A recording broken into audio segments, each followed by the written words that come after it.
presencia, pero en toda la magnitud de lo que Dios ha hecho en él y a través de él hoy en la iglesia es difícil de explicarlo, ¿no? Pero hoy queremos tomar conciencia, ¿verdad?, que es parte del proceso en el que caminamos.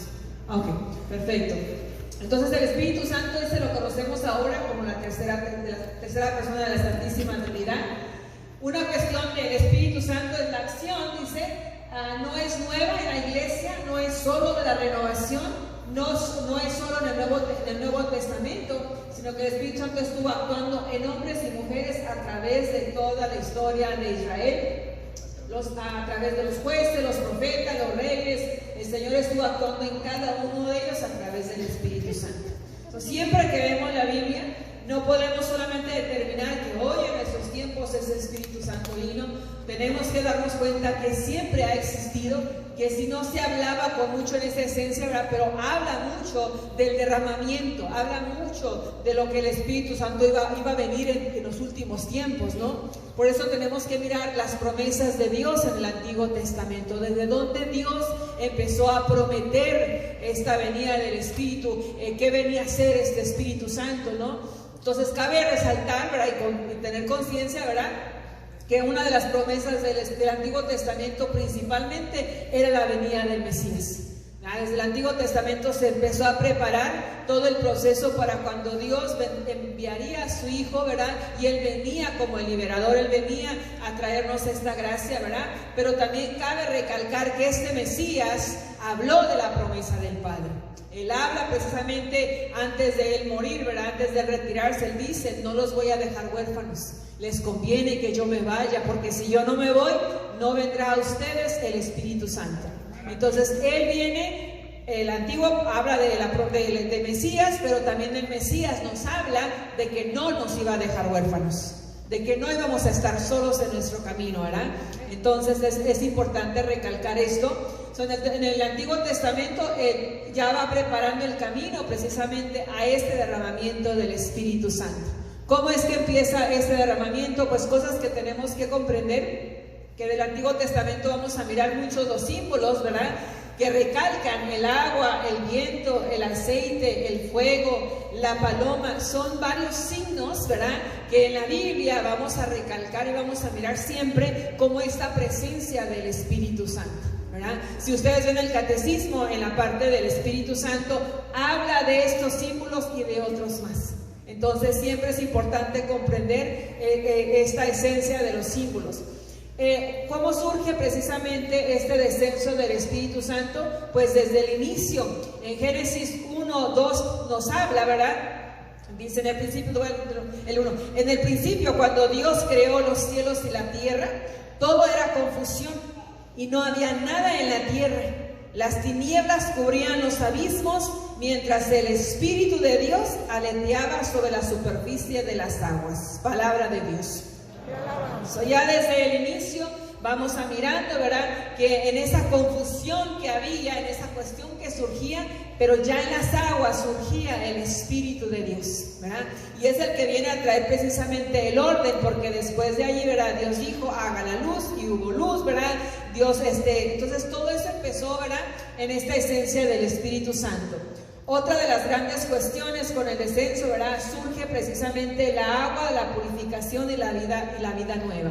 Ya desde entonces, ¿verdad?, podremos analizar que siempre se nos está hablando desde el Antiguo Testamento en estas esencias, ¿verdad?, que derramaría el Señor la agua que iba a purificar. Entonces todo esto son signos precisamente de que el Espíritu Santo ya en sus promesas de Dios, en el proceso de nosotros comprender cómo es que se movía el Espíritu Santo, vamos a ir mirando todas estas momentos de gracia donde ya se nos prometía todas estas cuestiones. Si miramos Ezequiel 36, ¿verdad?, del 25, bueno, del 24 en adelante, es uno de los textos bíblicos que creo que la mayoría conocemos también, ¿verdad? Dice, los saciaré de las naciones, los reuniré entre los pueblos y los traeré de vuelta a la tierra. Los rociaré con una agua pura y quedarán purificados.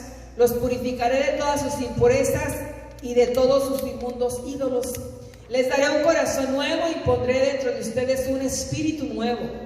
Quitaré de su carne ese corazón de piedra y les daré un corazón de carne.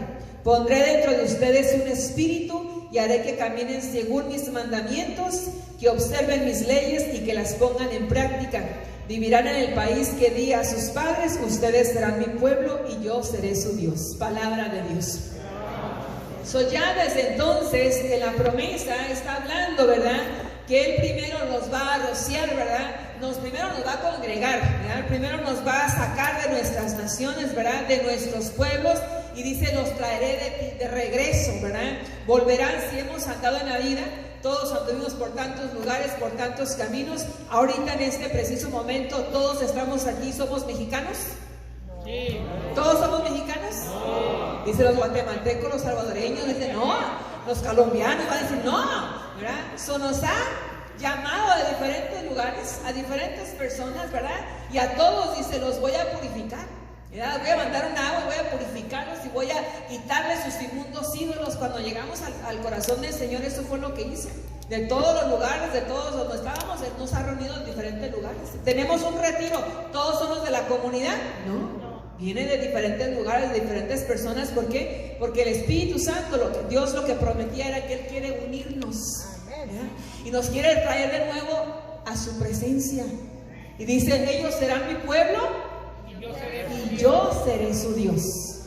Entonces este derramamiento del que nos habla desde el Antiguo Testamento ya hablaba, quiero quitarles sus corazones de piedra, quiero infundir en ustedes un espíritu nuevo, ¿verdad? Para que sientan, para que vivan. ¿Verdad? Y es ahí donde empezamos a reconocer esta presencia amorosa de Dios. Y después que surge, el Espíritu Santo no es para todos, es para todos y derrama sus carismas. En Joel, precisamente, ¿verdad? También nos habla, ¿verdad? Que ese Espíritu no es solamente para nosotros, sino para ¿quiénes? Para todos, para sus hijos, ¿verdad? Ellos profetizarán. Si cuando se acuerdan, cuando viene el derramamiento del Espíritu Santo, ¿verdad? Ellos toman precisamente esta promesa de Joel y se habla, ¿verdad? Que Él derramaría su Espíritu sobre cualesquiera, sobre sus hijos. Los jóvenes profetizarán, ¿verdad? Los ancianos tendrán sueños, ¿verdad? Entonces siempre que hablamos ya desde el Antiguo Testamento, todos estos acontecimientos ya estaban hablando de lo que estaríamos mirando hacia el futuro, ¿verdad? Entonces todo esto, ¿verdad?, nos lleva a ese conocimiento de ese derramamiento que ya desde el Antiguo Testamento se nos ha estado anunciando, ¿verdad? Entonces, ya que surge, eso es en el Antiguo Testamento, pero también que se nos habla de este Espíritu Santo ya en el Nuevo Testamento, que es lo que Jesús, ¿verdad?, también viene a expresarnos, a hablarnos de esta esencia. Una de las grandes cuestiones es que cuando somos bautizados, nos sumergimos en la misma vida de Dios. Así como el pueblo de Israel pasó por el río para entrar en una vida nueva, entramos también en una vida nueva, morimos al pecado. Es importante mencionar que en la palabra de Dios el término de bautizar en griego significa meter en el agua, sumergirnos, ¿verdad? Entonces, cuando viene este bautismo, ¿verdad?, es el símbolo, ¿verdad?, que miramos en el Antiguo Testamento, donde el pueblo, para poder ser sacado, tenía que haber sido entrado por el agua, ¿verdad?, para ser purificado. Entonces nosotros desde el bautismo, cuando precisamente traemos a nuestros niños al bautismo, esto es precisamente lo que llega a surgir. Entonces siempre se nos ha venido en este llamado la importancia. Entonces aquí es donde entra, ¿verdad? También Juan el Bautista habla precisamente que vendrá otro para bautizarlos, pero ¿con qué? Con fuego, ¿verdad? Vendrá otro, ¿verdad?, que va a bautizarlos, pero con fuego. Yo los bautizo con el agua, pero va a venir otro que los va a bautizar con el fuego, ¿verdad?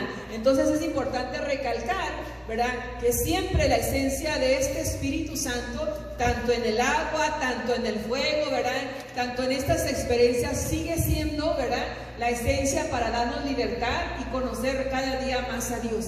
Dice, también es así interesante esta frase, bautizar en el Espíritu Santo, porque en San Mateo, en Lucas, no solo dice que nos bautizará en el Espíritu Santo, sino que nos bautizará en el Espíritu Santo y en el fuego.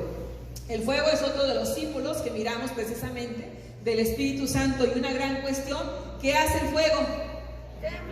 Quema, ¿verdad? Si algo que hace el fuego es que nos quema, ¿verdad?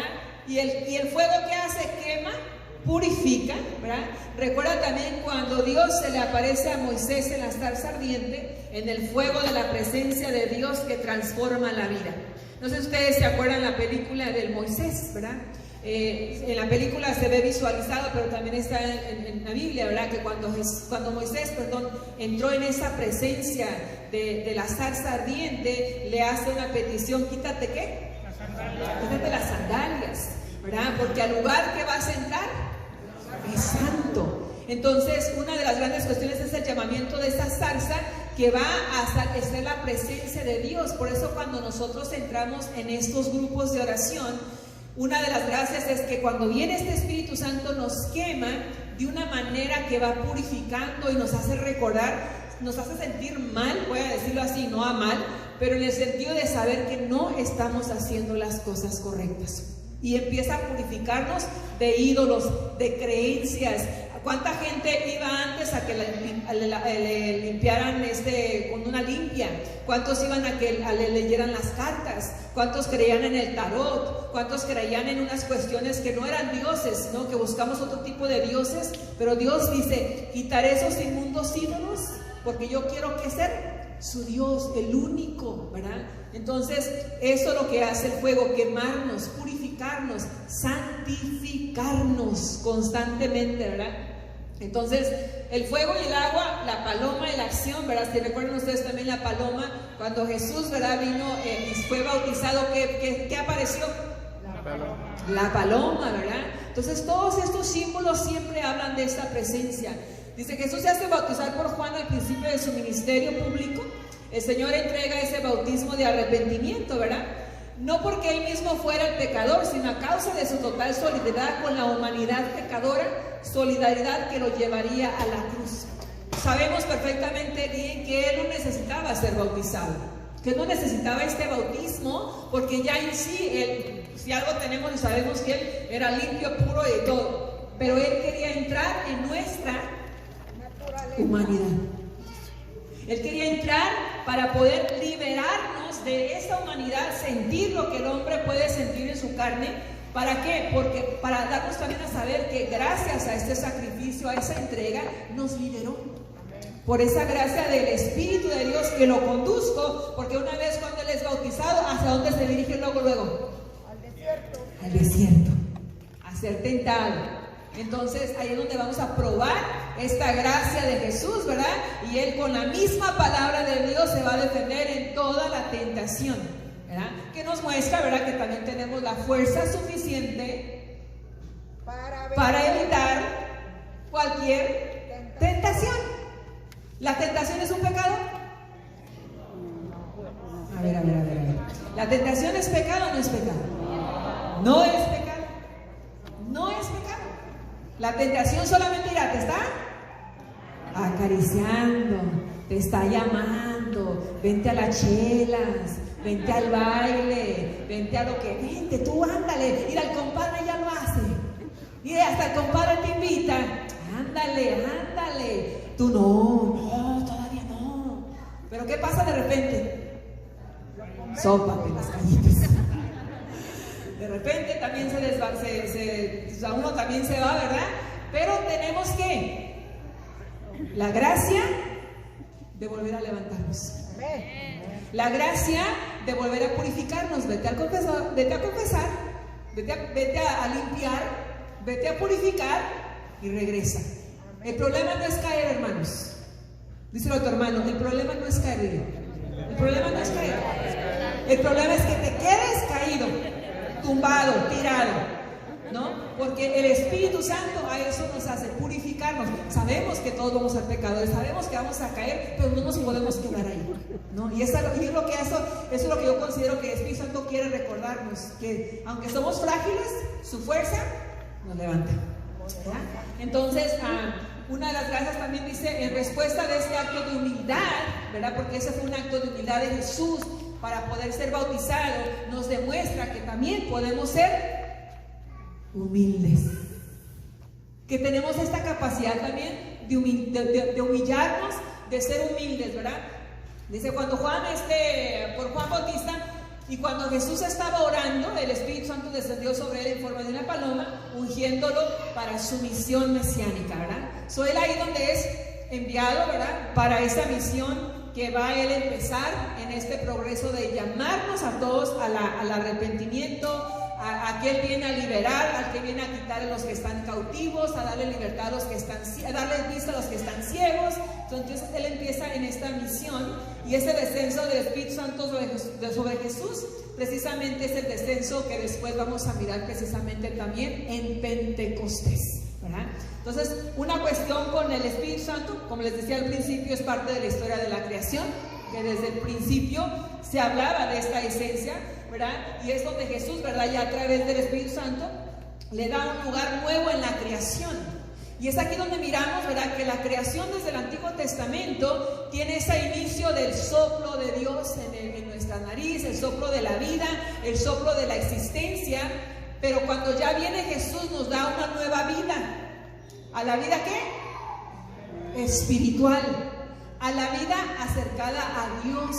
A la vida donde entendemos más quién es Dios, quién es Jesús, quién es este Espíritu Santo, y le da una nueva esencia, ¿verdad?